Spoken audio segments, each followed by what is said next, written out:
Welcome everyone to another episode of the Intellectual Saviors of Wrestling with your hosts, the Master of the Brain Damage, Martin. and the one and only Sam H. And you can do the next part.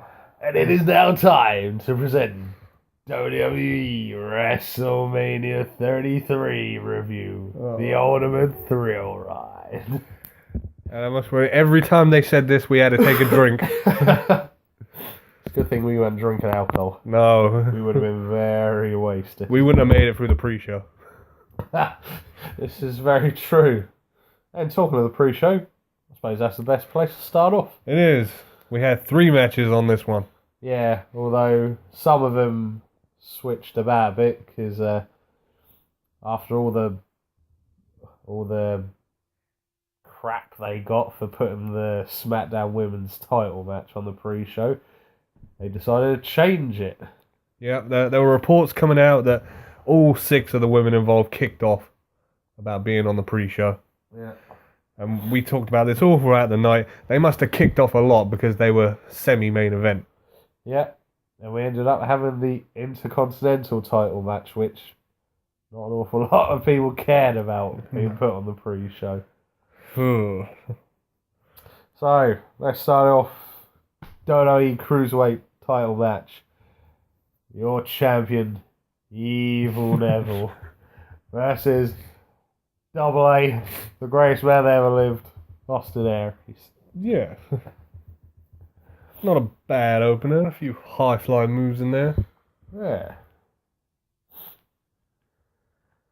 And usual back chat and blasting of the crowd from Neville.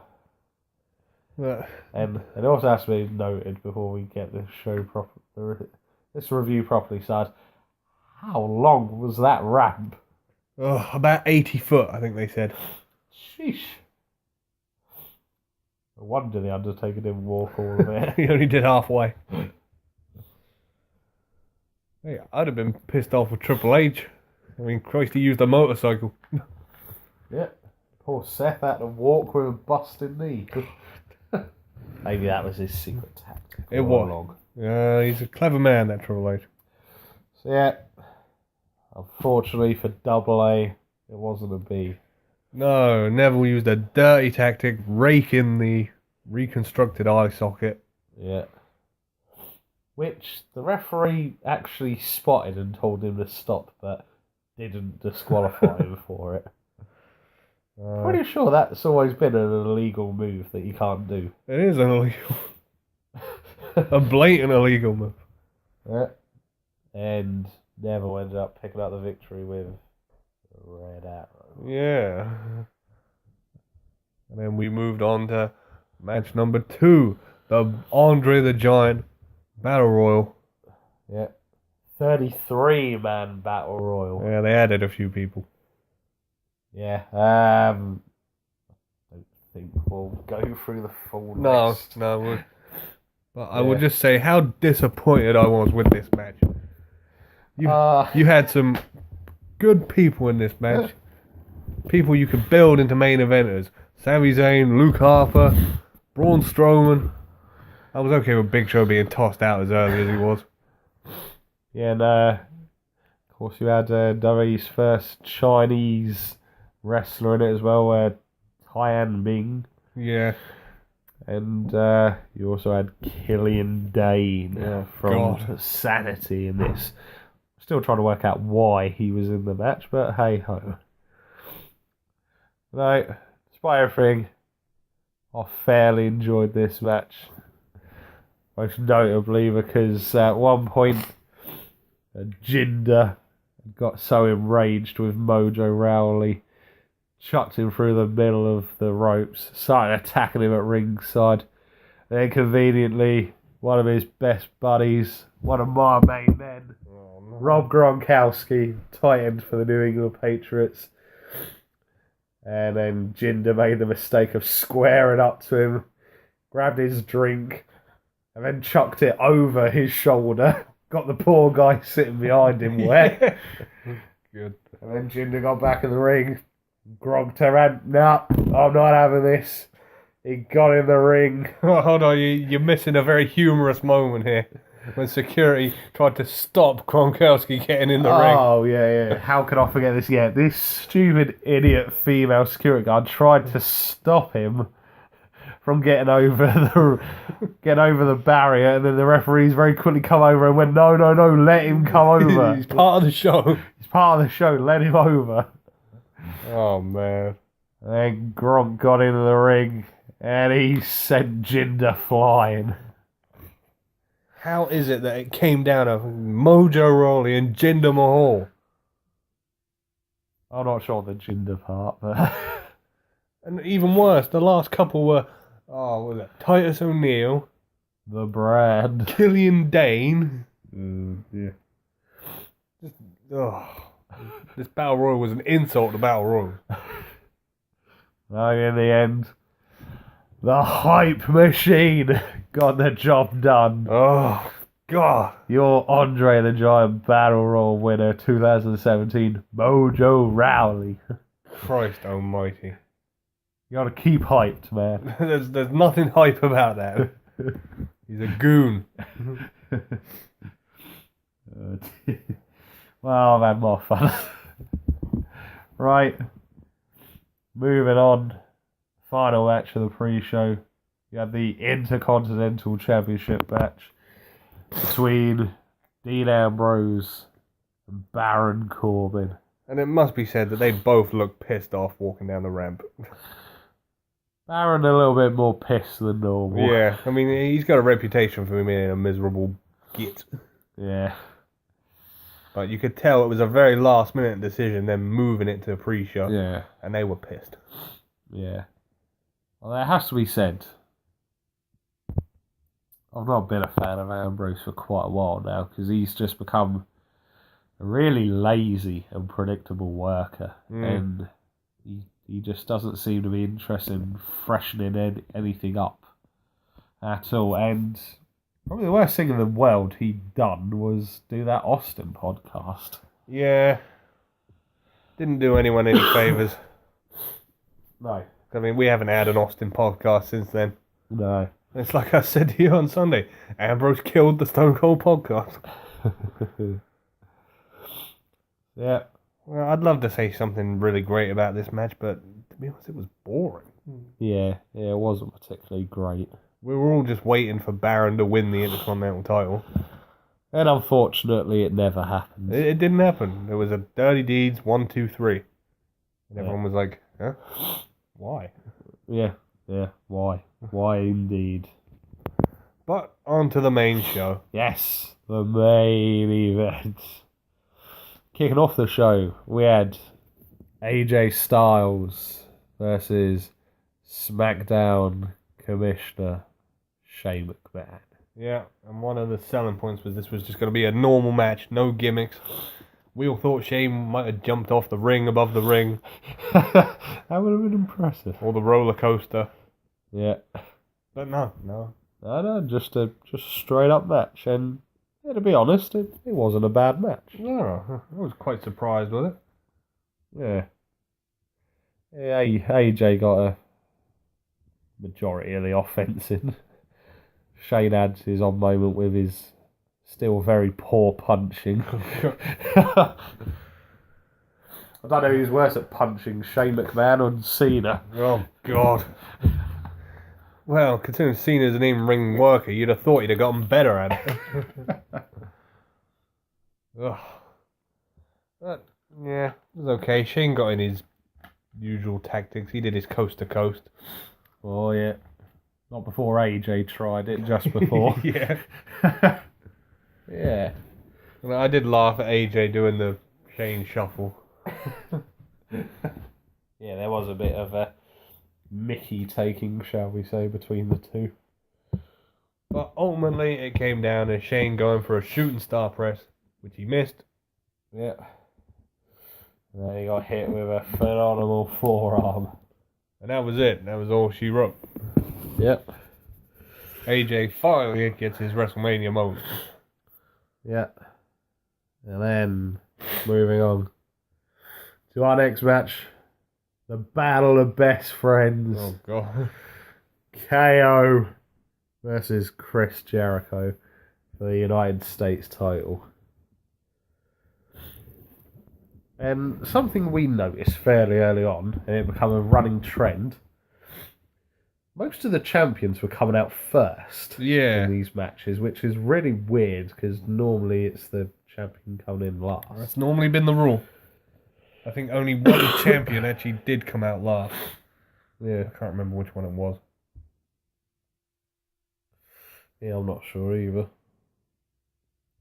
But this was a particularly good match. This was one we highlighted could be a potential show stealer. Yeah. And it was good. I gotta admit, it was decent. Yeah. Obviously still going on from the Festival of Friendship.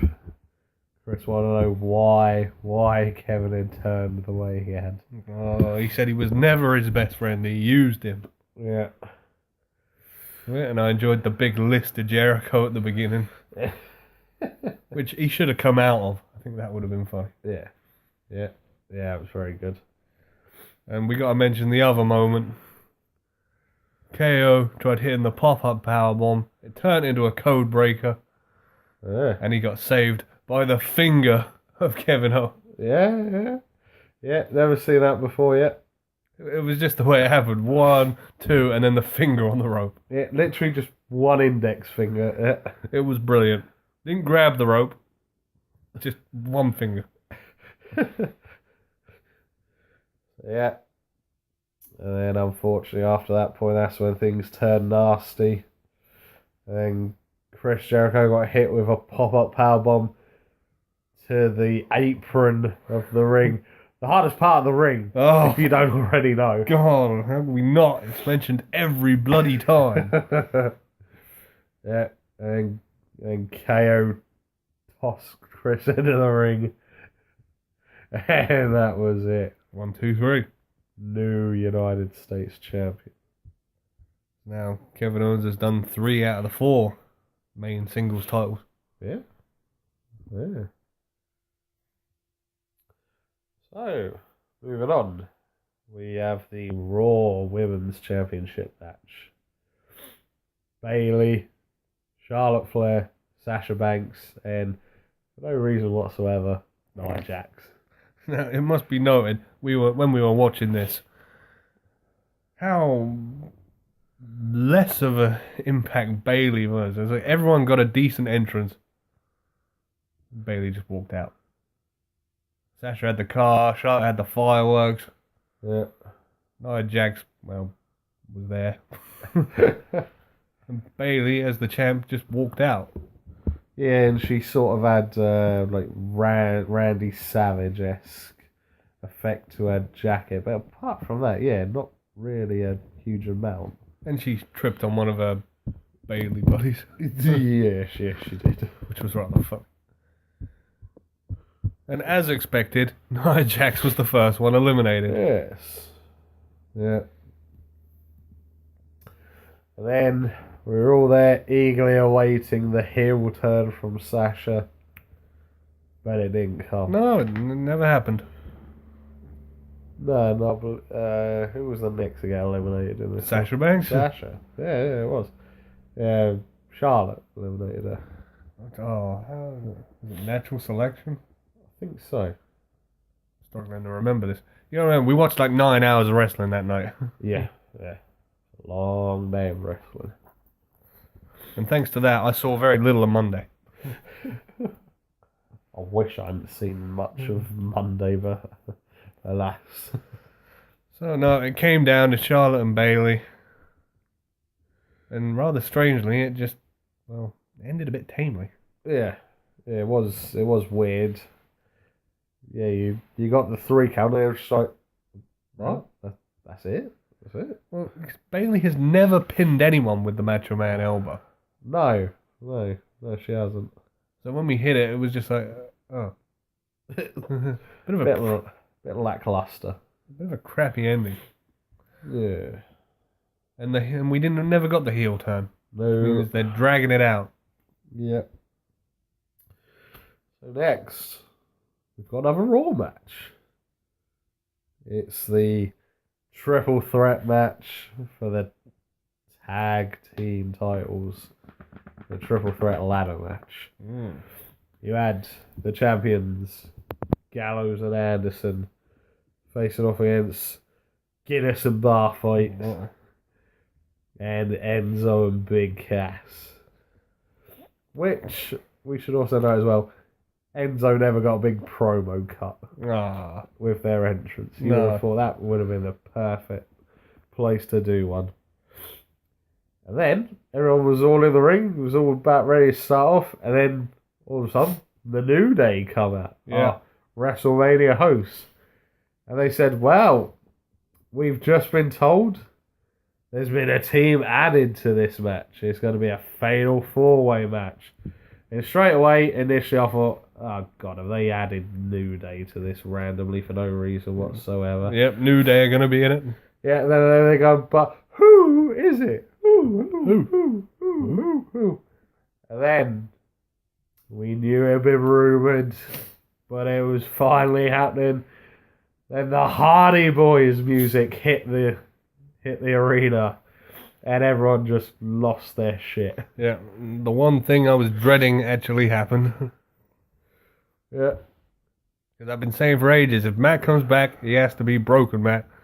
And he's come back and it was just... Well, it was sort of a mixture of the two. Half broken? Yeah, obviously this is due to the ongoing rubbish with TNA trying to claim that Broken Matt is their character and you should be able to use it in other places and that. But I'm sure that'll all get sorted. Well, no, we were all happy to see the Hardys back where they belong. Yeah, and Matt was struggling really hard not to stay in the broken character because he there were many delete chants. Oh yes, and it didn't help that Matt was occasionally going delete. Oh shit, no, delete. Can't do that. Oh damn it, I shouldn't be doing this. And there were Brother Nero chants. Yeah, obsolete. Yeah, I fairly enjoyed this match, and in typical Hardy fashion, Jeff took a massive bump. There'd been a couple of ladders set up across the barrier and the ring apron, and Cesaro and Sheamus were on the receiving end of this one. Then Jeff went and found one of his classic 25-foot tall ladders. Jeez. And then he done a swanton bomb onto Cesaro and Sheamus. Well, Cesaro. Yeah, more Cesaro, yeah, Sheamus got his legs. He sort of missed Sheamus and Sheamus had to roll off for dramatic effect. Yeah. And then as he was doing that, Matt reached for those belts. And we were all thinking, is one person allowed to take both belts? And we very quickly got told, yes, he can. He can. So your new Raw Tag Team Champions, the Hardy Boys, on their return home. Very good. Yes, we were all happy with that one. Then to the slightly boring part of the match. We had the mixed tag team match. Ugh. I paid very little attention to this one. We had John Cena and Nikki Bella versus The Miz and Maurice. The match happened. The only thing I'm going to say about it is, and this got mentioned while we were watching it, is how little Cena was getting any sort of reaction. Yeah. Miz was getting everything. They were cheering Miz. Yeah. No. Well, unfortunately for The Miz and Maurice, it didn't end well for them. No, it went exactly as we expected. The double 5-knuckle shuffle, and then STF on both The Miz and Maurice, and they tapped out. Yeah, great. Then, of course, we got the moment that everybody had basically predicted. John Cena popped the big question to Nikki. It went on too long. And, of course, she said yes. If this was a very poor attempt at trying to recreate Macho Man and Miss Elizabeth, you both failed dramatically. Yeah. Because the fans were booing, they were saying bullshit. There was no interest in this whatsoever. No. And let's quickly move on to the next one because I can't stand these two people. Right, next match. We had the unsanctioned match. Ooh. Between Triple H and the Architect, Seth Rollins. Yep. Triple H came out on his motorbike. With a police escort. Yeah. And then, poor Seth. He had to walk all that ramp with a busted knee. It was planned. And then he come out with an Olympic-style torch and then set everything alight. See, I thought that was rather clever. You see the fire going all the way down the ramp. Yeah. So this time, it's not The Rock setting things alight, it was Seth. And we were saying, how bad was it? Why did they not have Kane's pyro go off when it hit the ring? Yeah. Someone mentioned it. Yeah. Yeah, so this match was quite enjoyable. Obviously, Triple H was attacking the injured knee whenever he could, although a few times the commentary messed up and said, oh, he's attacking that knee again. No, he's attacking the other knee. Yeah, but your friend brought up on the night, it's a plan for Triple H. If he's attacking the good knee, then Seth would have to stand on the bad knee. This is true, yes. Yeah, this is very true. But no, I really enjoyed this one. Yeah. I think for me, this was probably match of the night. It definitely went on the longest. Yeah. And we got an interesting finish to the match as well. Yeah. Which I think at one point Triple H attempted to go for the pedigree. Seth reversed it. Then Stephanie tried to get up on the apron, cause a distraction. Then Triple H went to clothesline Seth. Missed him. Nearly pushed Stephanie through a table. And then as he turned back around, Seth hit him with a super kick. And then he did push Stephanie through the table. Which got a huge cheer. Yeah. You people are bloodthirsty. Okay, Vinny. But more on that later. Yeah, so then Triple H, shocked and angry with himself, turned around, got hit with a pedigree. And that was it. Yeah, Seth picked up the victory. Thank God. Good match, though. Yeah. And then, our next match, the WWE Championship match. Really? 4 from the end? Oh, man. The champion Bray Wyatt against Randy Orton. And we must remind you that at the Rumble they said that the winner would main event WrestleMania. Funny that, we're not at the main event yet. Nowhere near. Yeah, I'd like to say I enjoyed this match, but I didn't. I was very disappointed. Yeah. Cause it just went back down that road. It didn't. I mean, Christ, your friend said it himself. We missed the days when the match was just about the title.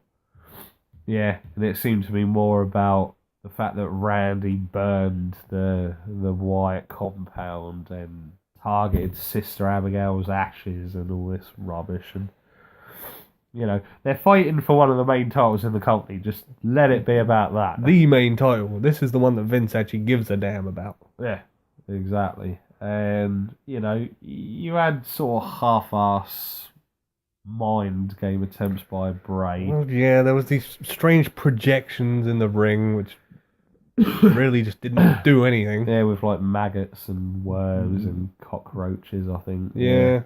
And it didn't do anything. It didn't even freak him out. No. Because it just ended the typical Randy Orton way. RKO out of nowhere. And unfortunately, we've got a new champion. Yes. For what is it, the 14th time, Orton is a WWE champion. Yeah. And there was no atmosphere. There was no one was cheering it. No reaction at all.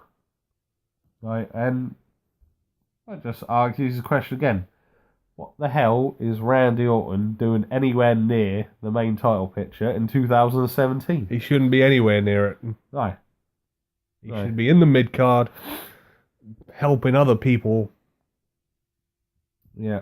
Building up other people. Yeah. So we were disappointed with that one. But then moving on to the next one, we had the Universal Championship match between the Beast, Brock Lesnar, and Goldberg. But would it go as Paul Heyman predicted? Down goes Goldberg. Well, I'm going to say, this, again, wasn't a very long match. But it did what it needed to do, I felt. Yeah. Well, I was just happy that it was longer than either of their last two matches combined, Yeah. I think. Yeah, got a bit worried at times when Goldberg hit a spear. There was a couple of spears. Couple of spears. 4 spears, I think I counted. Yeah.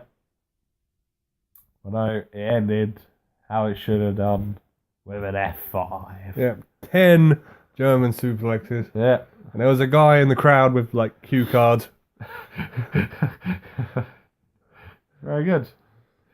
So, F5, 1, 2, 3, new Universal Champion. Down went Goldberg. Yep. I've never been more happy to see Goldberg laying in a heap. So, then moving on to our next match. We had the 6-pack challenge match for the SmackDown Women's title. And strangely, it did stay at 6. Yeah. So we had, just run through, Naomi, Alexa Bliss, Carmella, Mickie James, Natalya, and Becky Lynch. And again, this was a very short match. Yeah. And again, it went exactly as we expected. Yeah. I mean, there were a few good moments. James Ellsworth getting suplexed and JBL losing his mind. JBL always enjoys seeing James Ellsworth get hurt. And the double sharpshooter was quite good to look at. Yeah. Apart from when she slipped. Yeah, and she dropped all their legs.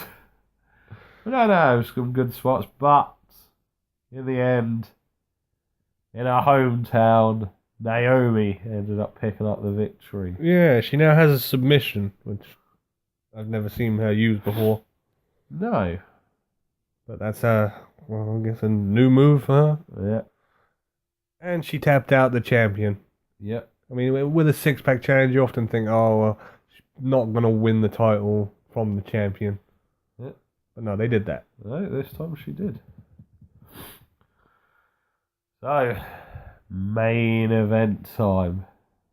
The Dead Man, The Undertaker versus the Big Dog. Oh, God. Roman Reigns.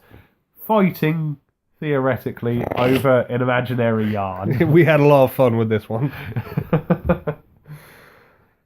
Sound like two old people fighting over some farmland. Yeah. It's my yard? No, it's my yard. Get off my yard, you kids. So, yeah. I enjoyed this match to an extent, but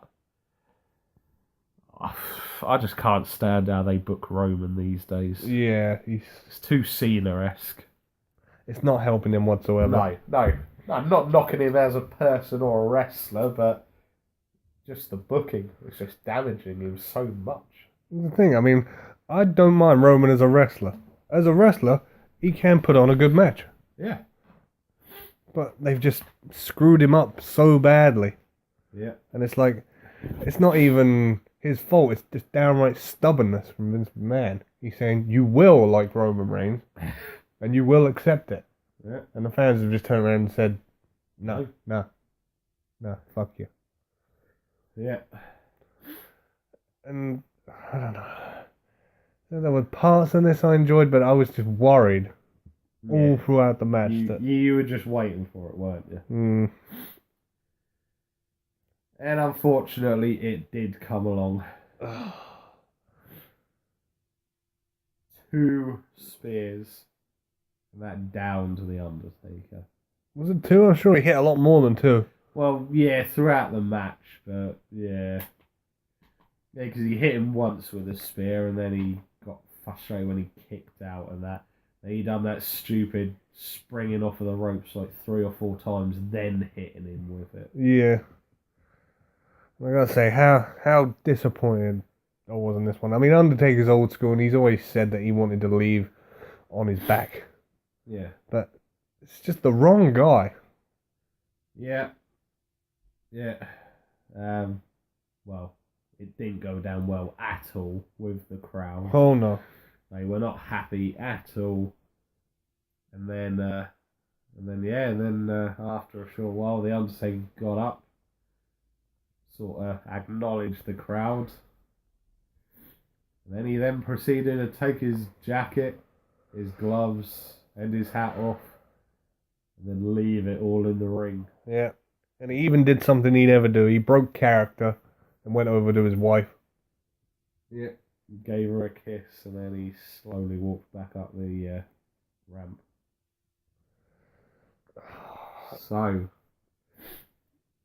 we pretty much do believe this is the end of the dead man's career. Yeah. It was coming, but still none of the less any more shocking. I mean, 25 WrestleManias is, well, no one's ever going to do that ever again. No. So, full credit to the man. Yeah. We've had a lot of moments from him. But Yeah. watching that match, you could sort of tell it was time. Yeah. Because they went for a tombstone, which I think Roman couldn't pick him up. Yeah, that's right, yeah. And they had to quickly go, no, we're not doing that. So, yeah. And that was WrestleMania 33. Well, I'll say it's not the greatest WrestleMania I've seen, but it wasn't the worst. No. There has definitely been worse ones out there. Righty, from your hosts, the Master of the Brain Damage, Martin? and the one and only Sam H. We will see you again for the next one. Thank you, Undertaker.